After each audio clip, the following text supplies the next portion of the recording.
Hello po sa inyong lahat mga ka-crypto. Ako po si Pinoy Crypto Trader at sa video na ito ay atin pong pag-uusapan ang tungkol dito kay Shiba Inu. Partikular po yung kanyang ETF petition kay Grayscale kung saan ay ito raw po ay malapit sa isang major target.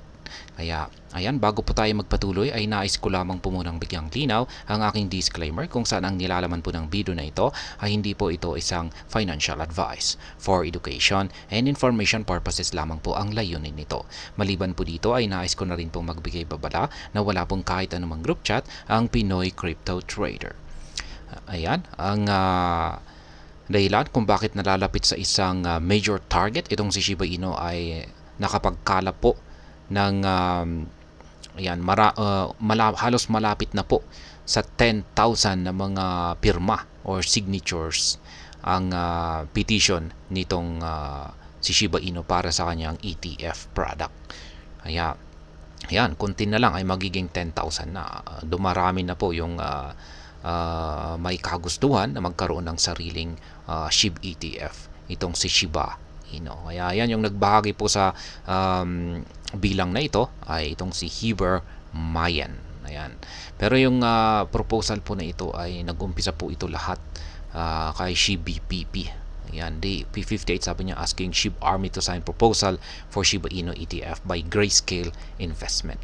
Kaya ayan, itong si Grayscale Investment po yung parang hinihikayat ng SHIB Army na mag-launch ng kanilang sariling Shiba Inu ETF. Ayan po yung proposal dito. Sa ngayon ay ito po yung screenshot. Sa ngayon ay nasa 9,701 na yung total ng signatures or yung pumirma dito. At malapit na po itong umabot sa 10,000. At habang dumadami po ito ay inaasahan po na mapansin ito ni Grayscale. Pero hanggang sa ngayon po ay hindi pa rin ito napapansin ni Grayscale. Malamang ay baka nakukulangan pa siya sa bilang ng mga signatures na ito. Pero ayan, sa mga hindi po nakakaalam, maganda po kasi talaga kung magkakaroon ng sariling ETF ang Shiba Inu. Sapagkat kung magkakaroon po siya ng kanyang sariling ETF na tulad ni Bitcoin at saka si Ethereum, ay syempre malaki po ang papasok na funds dito kay Shiba Inu. At syempre, ito rin ay para sa ikabubuti o at saka kanyang ikalalago o sana ay aangat din ang kanyang presyo katulad ng mga naranasan ni Bitcoin at si Ethereum.